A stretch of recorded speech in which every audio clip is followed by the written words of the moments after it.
नमस्कार दोस्तों, स्वागत है आप सभी का हमारे मल्टीटेक इंस्टीट्यूट में।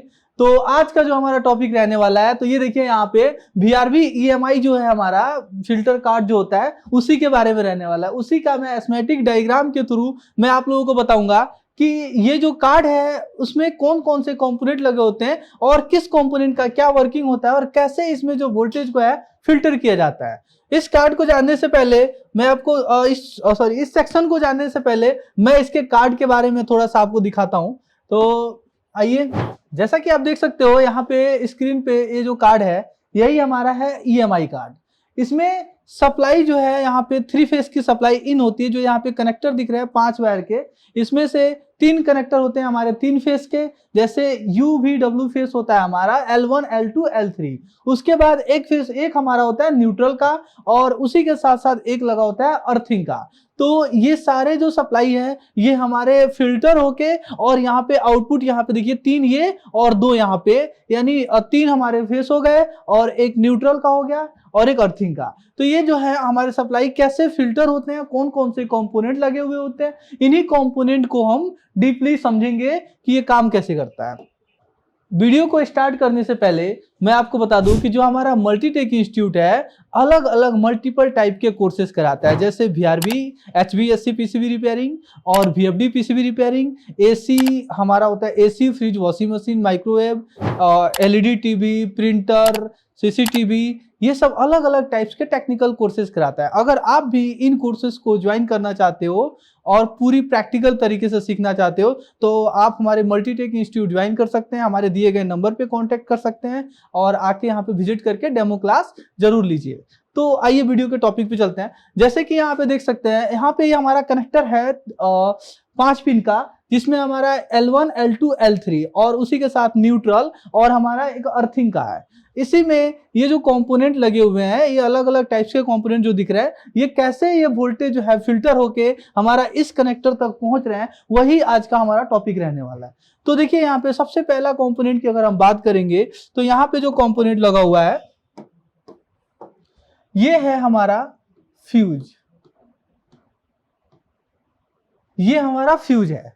ये फ्यूज जो लगा होता है यहाँ पे इस हमारे बोर्ड में लगा होता है, जो हमारा आउटडोर कार्ड होता है इसमें जो फ्यूज लगा होता है ये 6.3 एम्पियर का लगा हुआ होता है। ये तीनों फ्यूज सेम होते हैं और इनकी वर्किंग क्या होती है, ये जो फ्यूज होते हैं ये हमारे PCB को ओवर एम्पियर मतलब ओवर या एम्पियर या फिर शॉर्टिंग प्रोटेक्शन से ये बचाने के लिए यूज किए जाते हैं।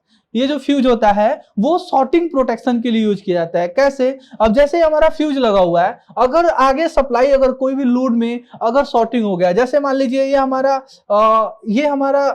एक फेस है और ये हमारा दूसरा फेस है, यहीं पे आपस में जुड़ गया, तो ये जैसे ही आपस में शॉर्ट होंगे, जैसे ये फेस हमारे आपस में यहाँ पे मान लीजिए शॉर्ट हो गए, तुरंत हमारा जो फ्यूज है ये ओपन हो जाएंगे, जिससे हमारे आगे का जो सर्किट होते हैं वो प्रोटेक्ट रहेंगे, बच जाएंगे। इसके लिए हमारे फ्यूज का यूज किया जाता है। फ्यूज जो हमारे बोर्ड में यूज किया जाता है, जैसे देखिएगा 6.3 एम्पियर का, ये हमारे आउटडोर PCB में यूज किए जाते हैं। इसी तरीके से अब आगे हम बढ़ेंगे तो ये फ्यूज देखिए यहाँ पे एक फेस में एक फ्यूज, दूसरे फेस में 2 फ्यूज, तीसरे फेस में अलग अलग, मतलब तीनों फेस का अलग अलग फ्यूज होता है और सबका जो है नंबर जो होता है वही होता है 6.3 एम्पियर का फ्यूज। तीनों यूज होते हैं और तीनों जो लगाए गए हैं वही शॉर्टिंग प्रोटेक्शन के लिए लगाए गए हैं। ठीक उसी तरीके से अगर हम आगे बढ़ेंगे तो यहाँ पे आपको दिख रहा होगा ये जेड जो सिंबल आपको दिख रहा है ये होता है हमारा MOV। इसको हम MOV के नाम से भी जानते हैं और इसको हम VDR के भी नाम से जानते हैं। और इसका जो डिनोटिंग लेटर होता है, उसका डिनोटिंग लेटर की अगर बात करूं तो इसका डिनोटिंग लेटर होता है RV, R और VDR। ये डिनोटिंग लेटर MOV के पास देखने को मिलते हैं। अगर ये MOV लगाया गया है तो यहाँ पे इस MOV का काम होता है ओवर वोल्टेज प्रोटेक्शन। जैसे कि ये MOV है, इसका यूज किया जाता है, ये जो 3 प्रोटेक्शन के लिए यूज किया जाता है इस MOV का। और पहला यूज हमारा ओवर वोल्टेज प्रोटेक्शन, दूसरा यूज स्पाइक वोल्टेज प्रोटेक्शन और तीसरा यूज सर्ज वोल्टेज प्रोटेक्शन। ये तीनों तीनों वोल्टेज होते क्या है? तो सबसे पहले हम इसको जानेंगे। अब जैसे हमारा एमओवी लगा हुआ है, देखिए ये एमओवी हमारा L1 में भी है और दूसरा सिरा इसका देखिए यहाँ से जाते हुए ये अर्थिंग में जुड़ा हुआ है, ये हमारा देख सकते हैं ये अर्थिंग की लाइन है। और ये एमओवी का दूसरा सिरा, पहला सिरा L1 में है, दूसरा सिरा अर्थिंग में गया हुआ है यहाँ से। ठीक उसी तरीके से L2 में भी एक एमओवी लगा हुआ है और इसका दूसरा सिरा देखिए अर्थिंग में जुड़ा हुआ है। ठीक इसी तरीके से L3 में भी एक एमओवी लगा हुआ है और इसका दूसरा सिरा अर्थिंग में जुड़ा हुआ है। मतलब अब जैसे ही इसमें ओवर वोल्टेज, अब नॉर्मल इसमें वोल्टेज चलते हैं, जैसे यहाँ पे आ गया 230 वोल्ट, इस पे आ गया 235 वोल्ट, 230 वोल्ट, मतलब इसमें जो है लगभग सेम वोल्टेज चलते हैं, किसी में थोड़ा ज्यादा कम वोल्टेज चलते हैं। अगर इससे अधिक वोल्टेज, जैसे इस एमओवी की एक कैपेसिटी होती है, जैसे यहाँ पे जो एमओवी लगाया जाता है वो 300 वोल्ट तक लगाए जाते हैं, 300 वोल्ट तक लगाया जाता है। अब इसमें मतलब क्या हुआ, जैसे 230 वोल्ट यहाँ पे नॉर्मल इसकी एक फेज की वोल्टेज होते हैं, यही वोल्टेज अगर यहाँ से आगे आ रहे हैं तो ये नॉर्मल एमओवी हमारा पास कर देगा। लेकिन जैसे ही वो 230 वोल्ट 300 से ज्यादा या फिर 300 तक हुआ तो वो एमओवी जो है उसी को यहाँ से लेके और यहाँ से होते हुए इसको अर्थ में भेज देगा, जिससे हमारा ये आगे का सर्किट प्रोटेक्ट हो जाएगा। ठीक उसी तरीके से दूसरे में भी वही काम कर रहा है, तीसरे में भी वही काम कर रहा है। इसी चीज के लिए लगाया गया कि अब 3 फेस हैं, अब तीनों फेस तो एक साथ तो वोल्टेज आते नहीं है, अगर एक साथ भी आते हैं तो तीनों एमओवी अपना एक्टिव होकर और तीनों वोल्टेज को अर्थिंग में भेज देगा। उसी के साथ अगर इन तीनों के अलावा अर्थिंग में भी अगर वो आता है, क्योंकि कभी कभी देखिएगा ये ओवर वोल्टेज जो है हमारा नॉर्मल तो फेस में आते हैं, तो उनके लेके यहां से लिया और इसके थ्रू अर्थिंग में भेज दिया, मतलब ये 300 वोल्ट से कम के वोल्टेज को आगे पास करेगा। जैसे ही 300 से वोल्ट से अधिक यहाँ पे आएंगे तो उनको क्या करेगा, अर्थिंग में भेज देगा, जिससे हमारे आगे की सर्किट प्रोटेक्ट हो जाएंगे। और दूसरा इसका देखिए यहाँ पे प्रोटेक्शन दिखा रहा है, spike voltage protection. Spike voltage किसे कहते हैं? नॉर्मल, अब एक देखिए हमारा एक 230 नॉर्मल वोल्टेज हमारा इतना आ रहा है, अगर कभी वोल्टेज चलते चलते, अब वोल्टेज हमारा ऐसे चलते हैं सीक्वेंस में, अब देखिए ऐसे चलते हैं, अगर कभी वोल्टेज चलते चलते अचानक से उठा और फिर नॉर्मल सीक्वेंस में चला गया, इसी को हम स्पाइक कहते हैं। मतलब अचानक से वोल्टेज बहुत हाई हो जाना, अचानक से अगर ये वोल्टेज एकदम एकदम बहुत ज्यादा हाई हो जाता है तो ये उनसे भी ये प्रोटेक्ट करता है। उनसे भी क्या करेगा, अचानक से वोल्टेज जब हाई होंगे तो इनको लेके जो ज्यादा वाला वोल्टेज होगा उनको भी यहाँ पे अर्थिंग में भेज देगा और हमारा सर्किट प्रोटेक्ट हो जाएगा। तीसरा होता है हमारा सर्ज वोल्टेज। ये सर्ज वोल्टेज क्या होता है, आपने देखा होगा कि जैसे बारिश का मौसम होता है तो अचानक से बिजली वगैरह जो आसमान में होता है, आपने देखा बिजली वगैरह कड़कती है, बिजली वगैरह गिरने के चांसेस हो जाते हैं, तो उस टाइम पे जब बिजली गरजती है ना तो उस टाइम पे हमारे पीसीबी में भी कुछ वोल्टेज जो है वही इलेक्ट्रॉनिक्स जो वेव होते हैं वो घुसने की कोशिश करते हैं, तो ये एमओवी जो होता है उससे भी प्रोटेक्ट करता है।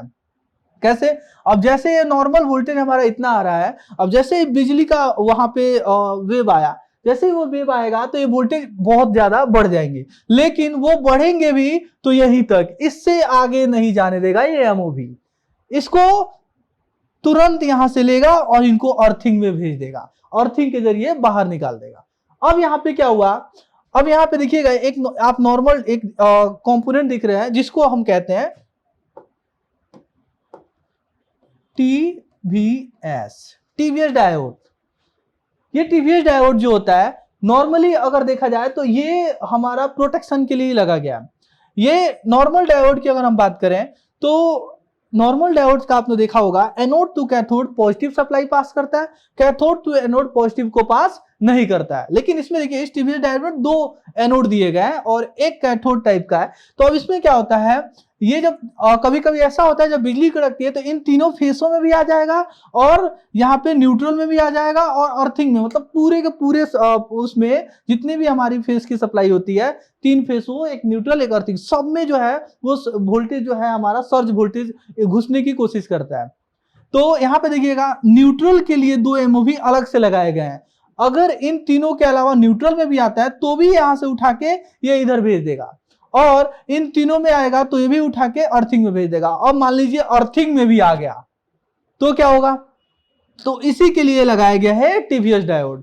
अब क्या हो गया, नॉर्मल समझिए, 5 वोल्ट अधिक इसमें आ गया, 5 वोल्ट अधिक इसमें आ गया, और 5 वोल्ट इसमें, और 5 वोल्ट इसमें, और यही 5 वोल्ट इसमें, क्योंकि सेम हमारा सर्ज है तो इसमें भी हमारा कितना आना चाहिए, 5। तो 5 सब में एक्स्ट्रा वोल्ट जो है सर्ज आ गया। अब क्या होगा, ये डायोड क्या करता है, डायोड का एक और रूल होता है कि अधिक वोल्टेज को पास करेगा, कम वाले को पास नहीं करेगा। अब यहाँ पे 5 इन सब में सर्ज वोल्टेज इन कर रहा है। आपको ये सपोज करना है, मतलब मानना है 5 से अधिक होते हैं, लेकिन बताने के लिए एज ए एग्जांपल मैं आपको बता रहा हूं। अब क्या होगा, ये 5 यहां से निकलेगा, और ये 5 इस एमओबी से, ये 5 इस एमओबी से, और ये 5 इस एमओबी से, ये सारा मिला के यहाँ पे वोल्टेज जो है कैलकुलेट होंगे। अब जैसे जोड़िए 5 5 5 5 20 हो गए, टोटल यहाँ पे 20 आ गए, 20 वोल्ट, और इधर बच गया 5 वोल्ट। अब आपको पता होगा कि जो टीवीएस डायोड होता है वो हमेशा अधिक वोल्टेज को पास करता है, कम वाले को आगे नहीं जाने देगा। तो इसके इस तरीके से अर्थ भी प्रोटेक्ट हो जाएगा, और ये वोल्टेज आसानी से अर्थ के साइड से बाहर निकल जाएंगे। तो ये काम करता है ये टीवीएस डायोड। और एमओबी जो होता है ये इस तरीके से इन तीनों वोल्टेज से प्रोटेक्ट करता है हमारी पीसीबी को, जिससे वजह से हमारी पीसीबी आगे प्रोटेक्ट रहती है। अब ठीक उसी तरीके से कॉइल जो होते हैं ये लाइन फिल्टर कॉइल के नाम से जाने जाते हैं, इनको हम कहते हैं लाइन फिल्टर कॉइल।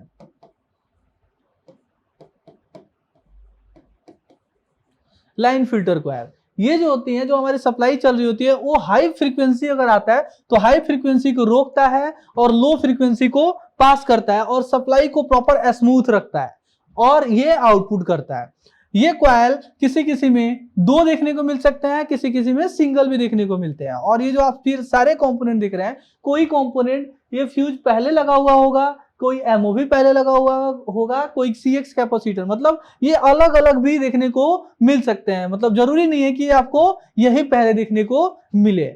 उसी तरीके से अब ये हाई फ्रीक्वेंसी को रोकेगा और लो फ्रीक्वेंसी को पास करेगा, और सप्लाई को प्योर फिल्टर करके आगे भेजेगा।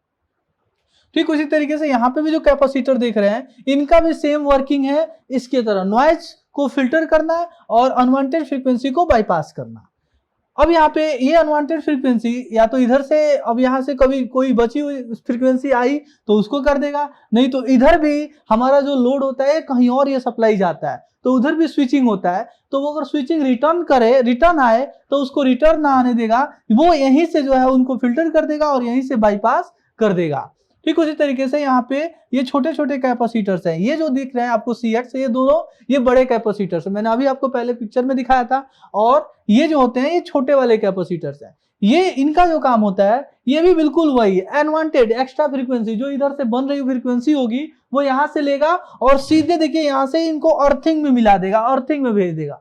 यहाँ पे जो भी फ्रीक्वेंसी आएंगी वो यहाँ से लेगा और नीचे के थ्रू यहाँ से अर्थिंग में भेज देगा, चाहे वो L1 में आए, चाहे L2 में आए, चाहे L3 में आए। ये दोनों में हमारा यहाँ से तीनों में अगर सप्लाई में कोई भी फ्रीक्वेंसी आएगी उनको अर्थिंग में डायरेक्ट मिक्स कर देगा। इसके अगर आगे देखेंगे तो यहाँ पे एक लगा हुआ है रिले, इसका डिनोटिंग लेटर RLY या फिर R ये देखने को मिलेगा। और अभी इसमें देखिए और भी कुछ यहाँ से डायग्राम है, जैसे ये 12 वोल्ट ये निगेटिव कहाँ से आ रहे हैं, तो वो मैं आपको बताऊंगा अगले वीडियो में, क्योंकि अभी वीडियो जो है काफी लंबी हो जाएगी।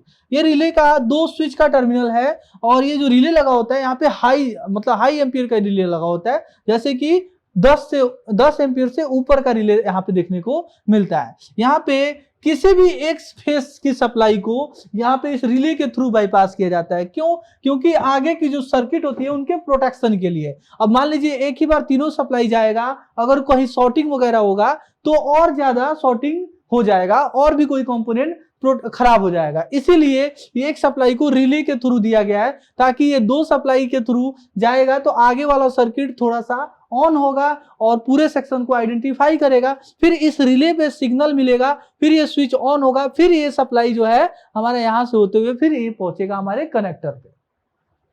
तो यहाँ पे आपने देखा कि किस तरीके से हमने ये VRB का जो EMI कार्ड है उसको समझा। तो अभी थोड़ा सा इसमें एक टॉपिक और रह गया है जो कि मैं अगले वीडियो में आपको दिखाऊंगा। तो अगर आप भी देखना चाहते हैं नेक्स्ट वीडियो तो आप हमें कमेंट करिए, नेक्स्ट पार्ट के लिए आप कमेंट कर सकते हैं। और बाकी जो ये वीडियो है आज के लिए बस इतना ही रहने देते हैं, क्योंकि अभी और वीडियो को थोड़ा सा वो करेंगे तो लंबा हो जाएगा। तो दोस्तों आज के लिए बस इतना ही, मिलते हैं अगले वीडियो में।